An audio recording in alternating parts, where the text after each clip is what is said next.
Evangelho de Jesus Cristo segundo São Marcos. Glória a vós, Senhor. Quando se aproximaram de Jerusalém, na altura de Betfagé e de Betânia, junto ao Monte das Oliveiras, Jesus enviou 2 discípulos dizendo: Ide até o povoado que está em frente, e logo que ali entrardes encontrareis amarrado um jumentinho que nunca foi montado. Desamarrai-o e trazei-o aqui. Se alguém disser: por que fazeis isso? Dizei: o Senhor precisa dele, mas logo mandará de volta. Eles foram e encontraram um jumentinho amarrado junto de uma porta do lado de fora, na rua, e o desamarraram. Alguns dos que estavam ali disseram: que estás fazendo desamarrando esse jumentinho? Os discípulos responderam como Jesus havia dito, e eles permitiram. Levaram então o jumentinho a Jesus, colocaram sobre ele seus mantos e Jesus montou. Muitos estenderam seus mantos pelo caminho, outros espalharam ramos que haviam apanhado nos campos. Os que iam na frente e os que vinham atrás gritavam: Hosana, bendito que vem em nome do Senhor, bendito seja o reino que vem, o reino do nosso pai Davi. Hosana no mais alto dos céus. Palavra da salvação. Glória a vós, Senhor. Queridos irmãos, com esta celebração, nós abrimos então a Semana Maior, a Semana Santa, com a liturgia do Domingo de Ramos, que também é chamado de Domingo da Paixão. Por quê?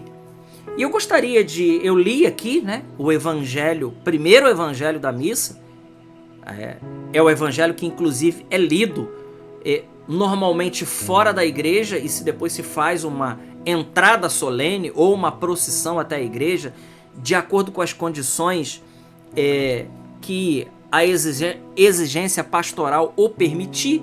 O missal coloca lá algumas formas de fazer isso, mas seja como for, esse evangelho é o evangelho que antecede a entrada triunfal na igreja, que representa a entrada triunfal de Jesus em Jerusalém. Jesus que vem a Jerusalém como um rei montado num jumentinho.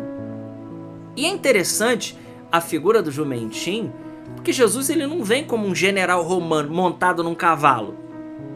Não. De armadura, é todo pomposo. Não.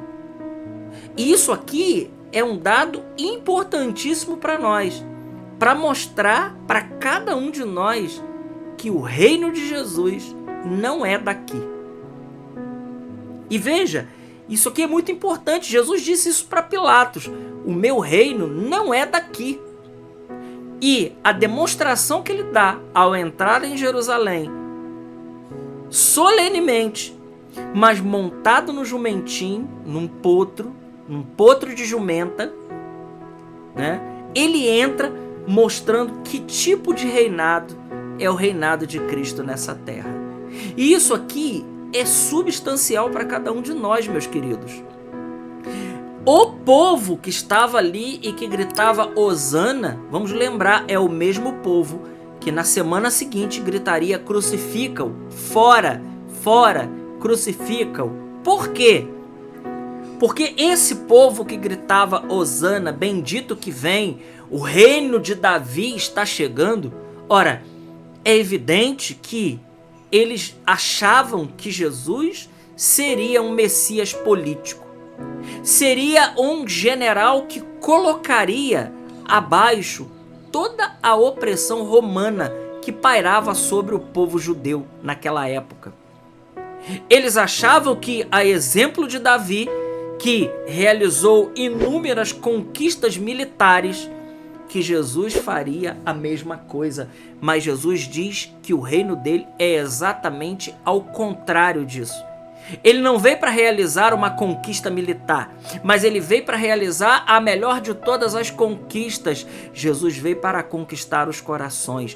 Jesus veio para conquistar para cada um de nós a salvação eterna. Ele veio e ele disse que iria preparar um lugar para cada um de nós. Por isso, o fato de Jesus entrar montado no jumentinho significa dizer que o reino dele não é daqui desse mundo.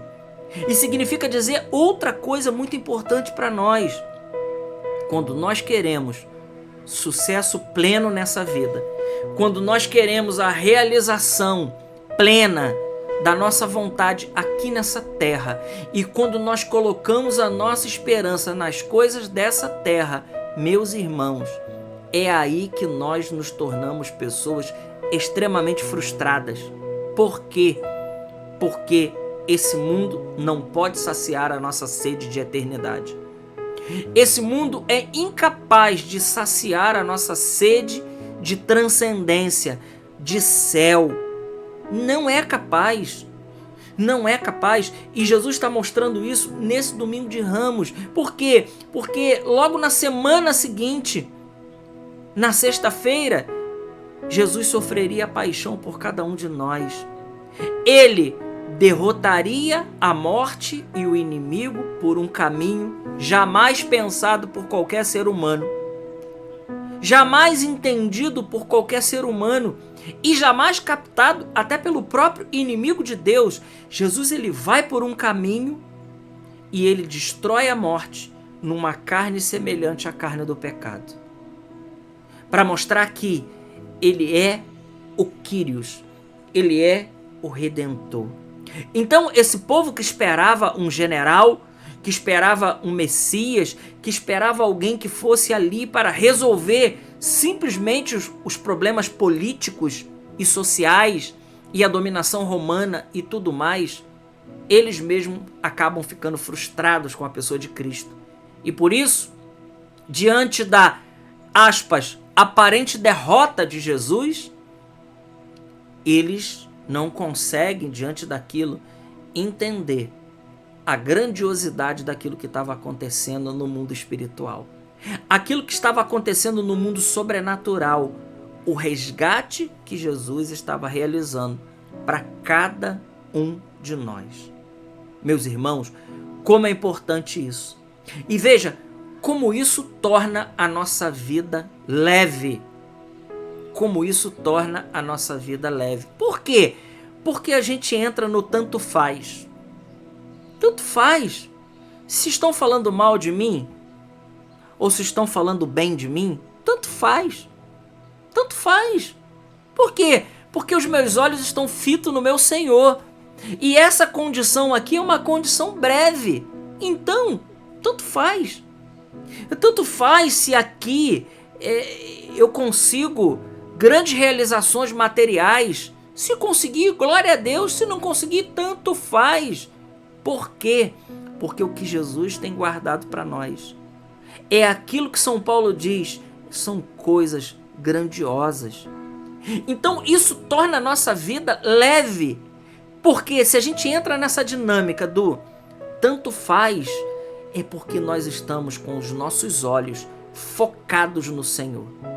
Então, se falam bem, se falam mal, se nos criticam, se aqui nós estamos passando por muitas tribulações, se conseguimos grandes conquistas ou poucas conquistas, tudo isso tanto faz, porque essa condição ela é muito passageira e ela não determina a nossa vida, ela não determina a nossa eternidade.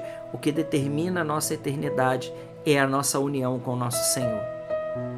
O domingo de Ramos, precisamente numa mensagem inicial, sem mesmo eu falar aqui, não vou me ater aqui a falar do relato da paixão, porque isso nós vamos meditar na sexta-feira, mas para dizer aqui que o reinado que Cristo mostra para cada um de nós é um reinado muito superior àquele que nós queremos e aquele que nos é passado pelo mundo moderno. Hoje se diz muito disso, né? Que nós precisamos ser felizes aqui, custe o que custar, façamos o que precisar, o importante é ser feliz. E se a gente não consegue isso, aquilo ou aquilo outro, nós nos tornamos pessoas frustradas. Mas Jesus hoje, nesse evangelho maravilhoso, ele está nos dizendo que o fato dele entrar montado no jumentinho mostra e prova que o reino dele não é desse mundo. E se nós somos servos desse Deus, o servo não é maior do que o Senhor, nós também precisamos tirar os olhos de todo o bem criado, né? E considerar que se muitas coisas acontecem, glória a Deus. Se não acontecerem, glória a Deus também. Tanto faz, porque os meus olhos estão fitos no meu Senhor. Que Deus, nesta Semana Maior, possa nos levar a um grande recolhimento, e esse recolhimento possa nos mostrar quem é Jesus de fato. Quem é Jesus para mim? O que Jesus veio fazer para mim? O que Ele fez de fato para minha vida? O que Ele conseguiu e o que Ele conquistou para mim? E se eu entendo isso, e se eu me aproprio desta salvação de Cristo, o viver aqui nessa vida é aquilo que São Paulo diz: o viver para mim é Cristo, o morrer é lucro. A vida presente na vida do Filho de Deus, eu vivo na fé no Filho de Deus. O viver para mim é Cristo, eu vivo na fé no Filho de Deus. É entender aquilo que São Paulo também diz na passagem aos Filipenses: esquecendo o que ficou para trás, eu foco na meta, porque o prêmio é Jesus. Sem Ele nós não podemos ficar, a Ele nós não podemos perder. Todo o resto é só um tanto faz. O importante é ficar com Jesus. Glória ao Pai, ao Filho e ao Espírito Santo, como era no princípio, agora e sempre. Amém. Salve Maria Imaculada.